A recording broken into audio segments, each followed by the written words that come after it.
QI, where we have prepared for you a veritable Gallimaufrey of gaffs, gammons and other gingham bobs. On the panel tonight, we have the gotch-gutted Hugh Dennis.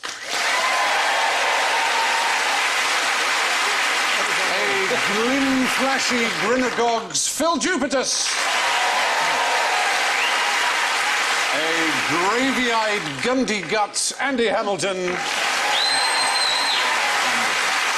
And a proper gilly-gorpus Alan Davis. And to attract my attention tonight, the buzzers are all on a Georgian theme. Hugh goes...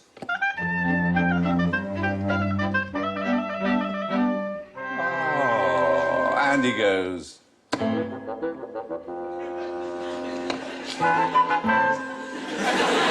Phil goes...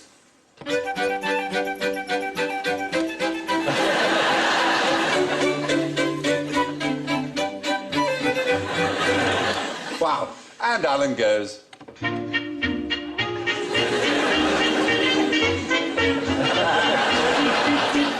When I'm feeling winded. It's George Formby, I believe. Excellent. Now, let's look at a notable gaffe now. How did Captain Schlitz, number 2, sink his own U-boat? I'm assuming that the good captain was in the bath. This couldn't have happened in an actual... No, it was a real... What, you mean playing with a toy U-boat? And It was with a real number 2. U-boat. No. Oh, I see. I read number 2 in that sense, is what you think? Yes. Not in yes, number 1, carry on, It might number have 1. blocked the loo and caused some sort of terrible backup. Affected the ballast. Imagine how the lavatory on a submarine works. Sorry about it, a bit of a clue. Yeah, ruthless competitor. It's something to do with the flush on the toilet. How does that work, do you imagine, when you're underwater? It's sucked in out, but it let water in, presumably, did it? Well, the point is that obviously the lavatorial arrangements of a boat that's submersible are very complex because you can't just flush the water out in the way you can from an aeroplane or a train. And you had to have special training to operate the flush. Or you shoot a sailor out of the torpedo tube, tied to a rope, he relieves himself and you pull him back in. Well, it seems that what happened was Captain Schlitt, in his U-boat U-1206, this is April the 14th, 1945, so just before the end of the war. Oh, how annoying. Very annoying for him. And he has a poo. And he claims that the loo was faulty and didn't work properly. The Klo, say that, as they would say, the Klo was gebrochen. It was not working. But there is a theory that, in fact, he'd just done a rather monster and unpleasant poo and was too embarrassed to ask the sailor who was responsible for the doing of the flushing to come in because there was a bit of a... And so he did it himself and got it in the wrong order and he filled the place with sewage and water. But more importantly... And just left it. Yeah, how did... As you would if you were in a hotel. You come on, say that wasn't...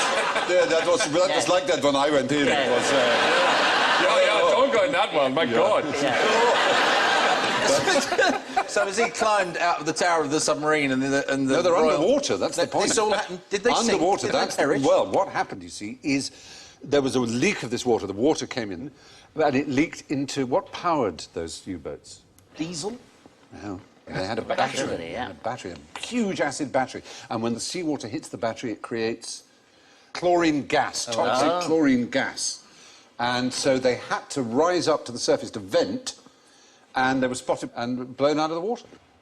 So just because he It's very unfair to shoot a man with his trousers round down.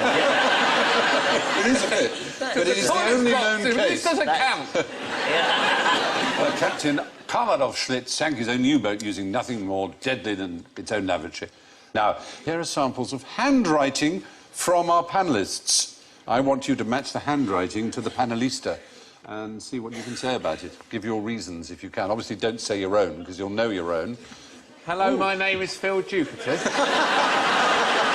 I wonder who that could be. I think there's a clue in it's that rather one. good handwriting, whoever that is. That's quite sort of calligraphically learnt, isn't it?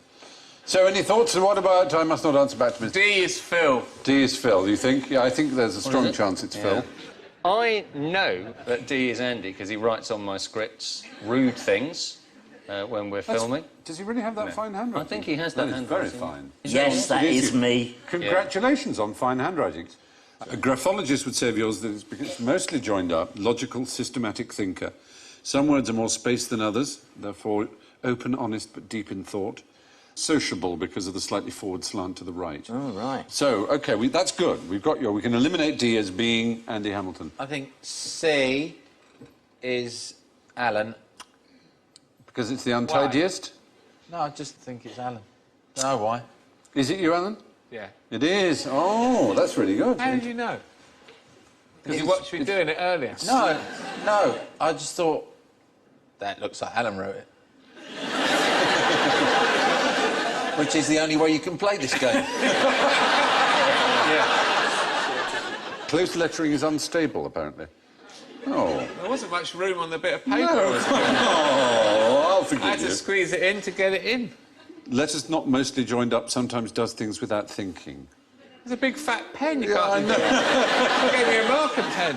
So we're left with B and A. So I think B... Phil and I can probably work You out. think it's a kind of logical thing there. So B is Phil, yeah? No. B is Hugh. It's quite good handwriting. It's quite flowing, quite feminine almost, isn't it? Well, you know, As your handwriting had a gender part of reassignment. my nature. It's very nice. It's very nice handwriting. Does it say anything about me? Yeah. Joins up most but not all letters, artistic and intuitive. Self-control, egotism and coldness, on the other hand, because it's upright.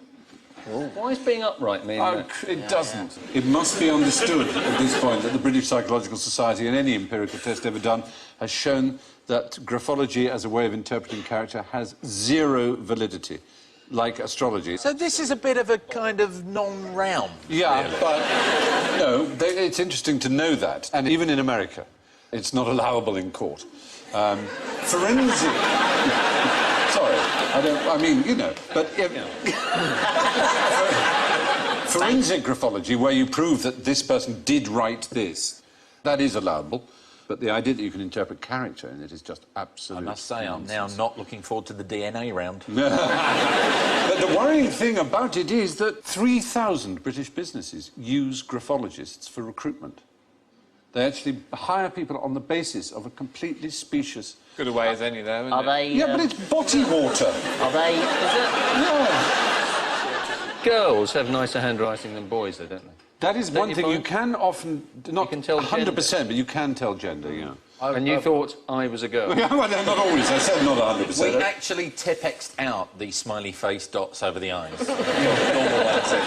But I like yours, Phil. I like your A. It says here about you, self-control, egotism, coldness, unstable, sometimes does things Well, without no, thinking. I'm with you there. Yeah. Unstable. Whoa. We could maybe have a fight as to who is the coldest.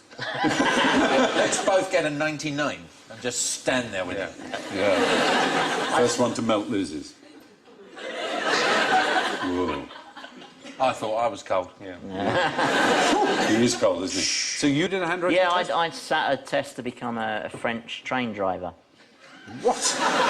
My friend's dad was a psychologist for SNCF, and in France, they had this idea that, you know, a responsible job like a train driver, you ought to find out if the person's a maniac or not.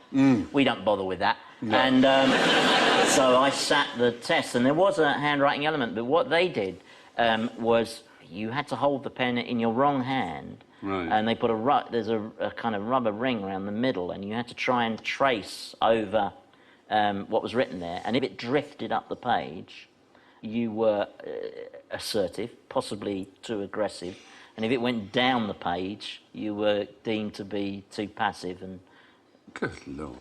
I'm just fascinated how you can drive a train too passively, though. What do you do? How can you be too passive driving? strange. Oh, we're going terribly fast. You have to tell it to Alan Bennett, don't you? Well, there you are.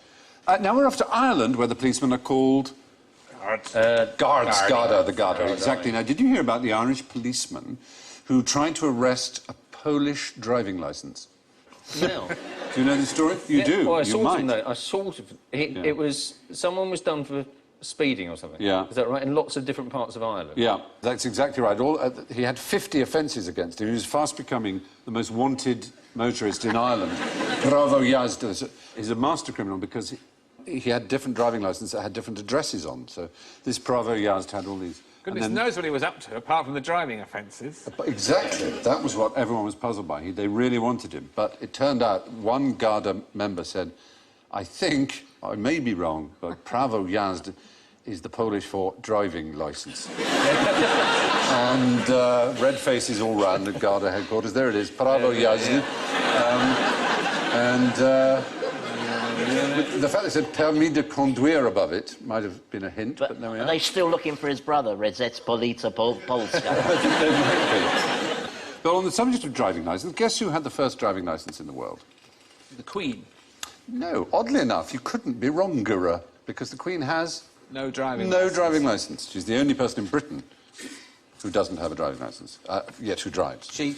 Or who, I mean, there may be illegal ones, obviously. The only one who legally has no need for a driving licence. So what does she show him at Blockbusters to prove her address? A £20 note. That would do it. Yeah. Well, no, but the first ever driving licence, not surprisingly perhaps, who invented the motor car? Mr. Benz. Mr. Benz, Carl Benz. Carl Benz is in Mercedes-Benz. Yeah, exactly.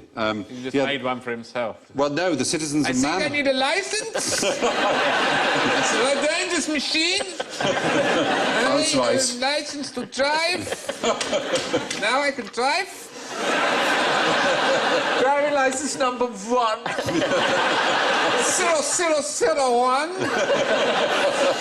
I bet the first thing he did when he got on the road was stop the next bloke and go, there's your licence. Oh, dear. I will issue it as a licence. It's 5 marks. 0002. Good day, too. Where's your licence? I will issue it with a licence. 5 marks. 0003. I don't know, he kept making the cars. Yeah, he's so busy. The authorising body was called the Dampfkessel-Überwachungsverein, which means the Steam Boiler Supervision Association, which granted the first licences, the mandatory ones in Prussia. The SSA. Yeah. Until the 14th of May, 2002, women in Lithuania... He was still doing it. 1 billion! 5 euros. Where's your licence? No, in Lithuania in that year, women had to undergo a certain test in order to get a licence. What do you think that test was? In where? Lithuania? Yes, Lithuania, yes. Smear test? Well, yes, a gynecological examination. Joking. No. I don't know. There was one man who ran the entire office. He may have... right. It's rather bizarre. The Chinese have multiple choice driving test questions, 100 of them. One of them includes is, if you come across a road accident victim whose intestines are lying on the road, should you pick them up and push them back in? Is the answer yes or no? I should think you don't push them back in. You don't, you're right. You would not get your licence. I'm not a doctor. Yes. No. Isn't there that weird thing in the Cultural Revolution in China whereby traffic lights, you know, here are green for go and red for stop? Yeah. But they thought during the Cultural Revolution that was incorrect and that red should mean go. Because, you know, sort of culturally, communism and all the rest of it. Oh, right. But they failed to change all the traffic lights. So some traffic lights green was go and some red was go, and they just had thousands of accidents. And then they had to sort of change it back. Wow. Hence the probability of there being intestines lying on the road. Yeah. So Probably where it came from in the first place. It's a practical No, they're not question. actually green, though, are they? They're kind of blue. Yes, they can be, can't they? Because red and green is a very, very common colour blindness. So when they first did red and green, it was a disaster for some people. Just carried straight on. Yeah, and because they couldn't tell which light, whether it was the top or the bottom. No, so the green... If I see a black and white film, I can tell which light's on, can't you? Yes, but not in the dark, Stephen. Sometimes you you're right. are That's a fair relying point. on the No, colour, is- let's face it, No, usually. you're right. I'm sorry. That's fair. Can we not argue because that is what the terrorists want? Yeah. You're right. Thank you, voice of sanity. Let's then hope... I did hear a character in a film once say, "Don't look at the lights never hit anyone." So that's quite a good motto for driving. It is. This is what I will use. Not to look at the lights. The lights never hit anyone.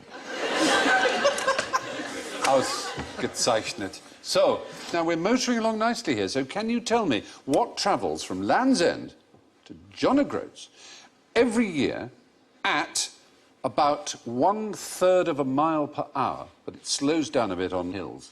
Does it specifically go from there to there, or is it just a north-south? It actually goes from the south to the north, but it includes going from Land's Is End. there a sort of tectonic wave or it's something? not a tectonic Weird. wave. I don't know if they exist. I just made that up. No, no, it's something sort of slightly more abstract. It's a phenomenon, rather, which you were sort of getting. Oh, is it? Dress sense. If we're talking about moving from the south to the north. Oh, no, hold on. The Gulf Stream or something? Does it sort of? Is it a windy thing? Seasonal. It is a season. Spring. Spring is the answer. Spring takes 8 weeks to get from the very south coast all the way up to the very north and up to the Orkneys. Well, what's the definition of spring? Well, there is a phenotype analysis you can do of particular common plants blooming. Anyone who lives, say, in the Midlands and occasionally goes to London will say, "Oh, my God, they've already got their daffodils out," or "We haven't yet," or they'll go north and say, "Oh, they haven't got their tulips yet." And it's very noticeable. Sort of bastard. Yeah. So the bloke, when the weatherman's on Radio 4 and he goes, "And you might like to make note that it's the first day of spring today." You go, "No, it's not! I think you'll find I'm still freezing here." 8 miles a day it does, spring. Is that what we're saying? I'm saying it takes about 8 weeks to get from John O'Groats, and someone's calculated that as being about 1/3 of a mile per hour. You could walk and just beat spring. Yeah. You could. It's a weird thought. That's very weird, isn't If it? you timed it with a daffodil, you could and walked at exactly the right speed. Then You could go, open is... Oh, and you would be rather beautiful. I'm in touch with my feminine side. You're responding to your handwriting beautifully. Well, it's the phenological observations, as they call them, of the various different things that trigger spring. It's a rather wonderful thought, isn't it? Spring moving up like that. Why do birds fly south in the winter? I thought you were going to sit close to you. Because it's too far to walk. No, but it's... They're going because it's warmer, presumably, aren't they? but what's the advantage of the warmth? Well, you feel nicer. Better on your feathers. There's nothing like the sun on your feathers. It's the insects. The insects in the north, in the frozen earth, you can't get at them, or they've died anyway and they're in a sort of dormant state and they're not available. The food for the birds is not there. So it is food. Spring travels north through Britain at about 1/3 of a mile per hour, but arrives 2 days later for every 100 foot of elevation. What's the point of those machines? Now, that's an eternally filling glass in the middle, never emptying. Yes. Oh, perpetual motion. Oh, points to the man, absolutely. Yeah. They're all perpetual motion machines, or at least attempts to design perpetual motion machine. Well, what is a perpetual motion machine? One that never stops. But, one yeah. that is in motion in perpetuity, Stephen. Yes. The answer is the question. No, Big but boy. there's more, slightly more to it than that. With a view to... There must be no input of energy. Oh, it's No energy Yeah, in, but there you must- should be able to get energy out. You get with the energy motion, out yeah. because it's moving. And, of course, it transgresses what? What law? Law of thermodynamics. The first and second laws of thermodynamics. And there's a Simpson episode where Lisa builds a perpetual motion machine. Homer says, "In this house we obey the laws of thermodynamics." Bizarre line.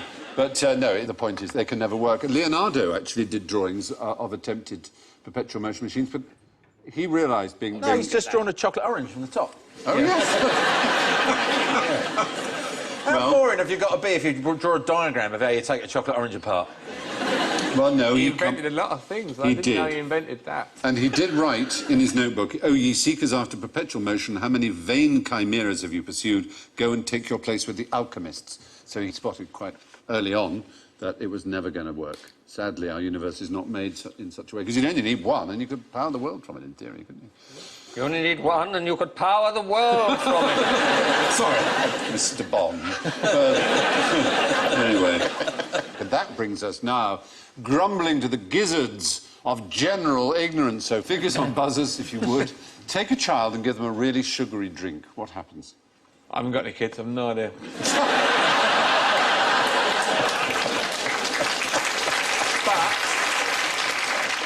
speaking as an uncle, I'm often discouraged from giving them too much chocolate because they go, in quotes, mental. Right. So is that it? No. It's odd. Almost every mother watching this will disbelieve me when I Nothing. say that medical evidence shows that sugary drinks do not cause hyperactivity. They do not... I know, it's shocking. You're all going, you should see mine, it does. I swear to you it does! Well, it doesn't. So maybe just any sort of fuel. So if Well, you gave a quick drink of All water you have or to- an apple or something... You do they'll go test mental. so-called children that do this, in which you give them drinks that actually have no sugar in at all. The parents think they have the sugar. The parents think so it's they've the got parents sugar. that change. It's the parents who perceive it. And it's very interesting. The parents who perceive it are the ones who most hover over their children and are most critical of their children's behaviour anyway. They're the ones who apparently notice it. Was this research funded by Coca-Cola? We trialled this question on the QI website, and none of the mothers believed us. They all said, I don't care what the scientists say, my child goes I nuts. don't believe it either, but then I'm very in touch with my feminine side. They dip quite quickly, kids, anyway. If you just keep giving them something to snack on, they'll go up again. At least this is how it works with my nephews. They run around a bit and they go, Hit the oh, there's And that something works- nice. Oh, God, and they go home. And then you give them a sandwich and they go up. yeah. It's quite hard work keeping a level, even keel through the day. I think that's generally true. We know you won't believe us, but sugary drinks don't make children hyperactive. That's general ignorance. That's why we call it general ignorance. However, what happens if you leave teeth in a glass of cola overnight? So they totally, completely dissolve and disappear.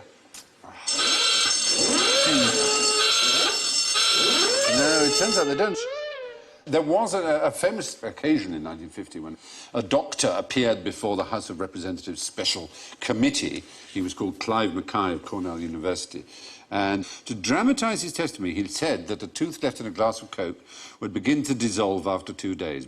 Even if his claims were accurate, it is of absolutely no relevance whatsoever because it washes down your teeth quickly. You don't, soak your teeth in it. Does it clean your money, though? Is it the one that cleans your money? I believe it does, because lots of those HP do. sauce HP cleans- sauce is really HP good for sauce cleaning is money. great. It's actually vinegar. That's what does it. Is that it? Yeah, yeah. All that money I've been wasting on HP Yeah. sauce. My mum used to say to me, because I used to drink a lot of Coke when I was in my early teens, and she'd say, you shouldn't drink Coke because it stains the inside of your stomach. Well, that's going to put the girls off, isn't Yeah, it? yeah. But you How think- do you know that's not true? No, you don't, but you kind of think, well, if I ever see the inside of my stomach, it's probably going to be a bit late to worry about what colour it is. I can't wait, Andy. I mean, I don't like to talk about a friend's death, but at your post-mortem, look at this terrible stain. He's got intestine. cola-coloured tripe. Oh, my goodness. Well, they do cause tooth decay, but not as much as we discovered in a previous QI as... Jam. common. No. Crisps, potato crisps. Salted Potato Do they? crisps. Far more tooth decay caused by them. No. Yes. Because they stay on your teeth. Because they stay there and they just hang around, yeah. We'll do one you might actually believe. Name an ape that walks just on 2 feet and isn't human. Because we obviously walk on 2 feet rather than on our hands. Only on 2 feet. Yeah, that's it doesn't... No. Orangutan. The orangutan does use- So if I start saying apes, then we go on. They use the back of their hands like this. But is it a monkey with a tail? I seem to remember seeing... There's a very keen little monkey that's got a tail. with a tail. Wait, it's got a tail that sort of I counterbalances need more him. from you there, Phil. Baboon, gibbon, chimp. Oh, you've said it. Baboon, gibbon No. or chimp. Yes. Gibbon. Gibbon is the right answer. The Funky gibbon in particular. The funky gibbon especially. Right. Here is some gibbon. Look at it go, look at it go! It looks so shifty, like it's all just near something all the time. It looked like in his head he had the Mission Impossible music, didn't he? I can do this. No, they are as well. That's rather good, Is isn't that it? again? Oh, That's a Russell given as well. Brand.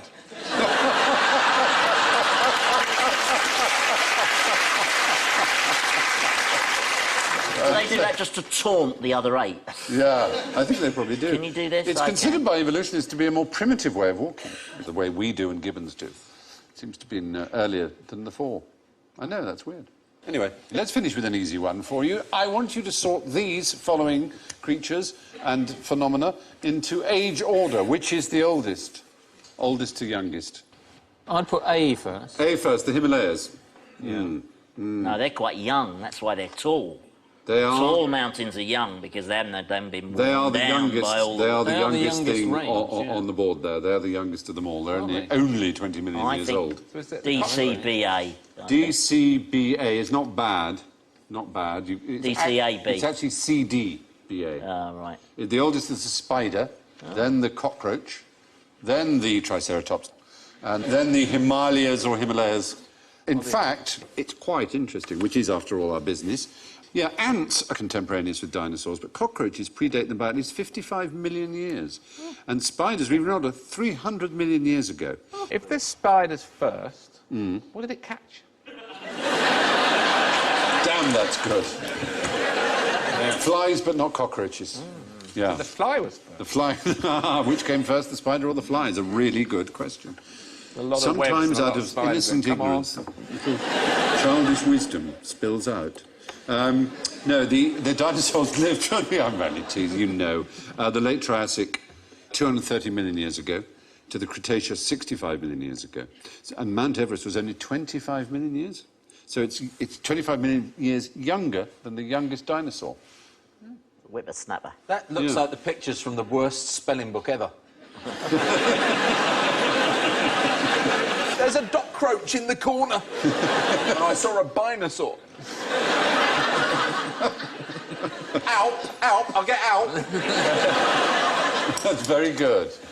Well done, everybody. The Himalayas, or Himalayas, or Himalayas, or the Himalayas, as human beings say. The Himalayas have only been around for 40 million years. The last dinosaurs died out 25 million years before they were formed. And spiders and cockroaches are even older than dinosaurs. That's it for another week, so let's have a look at the scores, shall we? Oh, my goodness gracious me. We have a clear winner with plus 4 points, would you believe? Hugh Dennis! Yes. Also in the black with plus 2, it's Andy Hamilton. 17 behind with minus 15, Phil Jupiters. And way down with the cockroaches at minus 56, Alan Davis.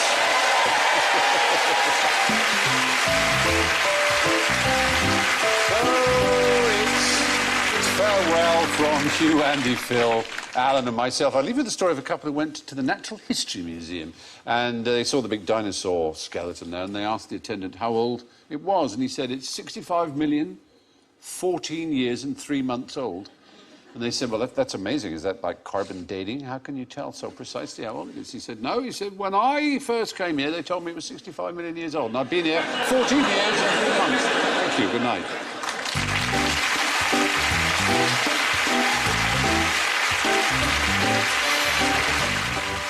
Who can be trusted? The conclusion of this week's Silent Witness next here on BBC One. Britannia no longer ruled the waves, a time of great change for the Royal Navy on BBC Two. And on BBC Three, another chance to see Sunday's episode of Being Human.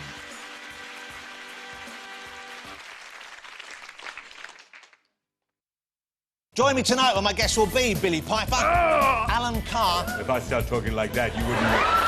...and the fabulous Alicia Keys. Do it, set the song, do it, go! That's Friday night with Jonathan Ross after the news at 10:35. Abby's gone, and us staying here to die isn't going to change that. Did you miss me? I've seen something that might lead us to Abby. They're working on a cure, a vaccine. I'm the cure. I'm the vaccine. Survivors, Tuesday at 9 on BBC One. And if you missed the last episode, it's available now on BBC iPlayer.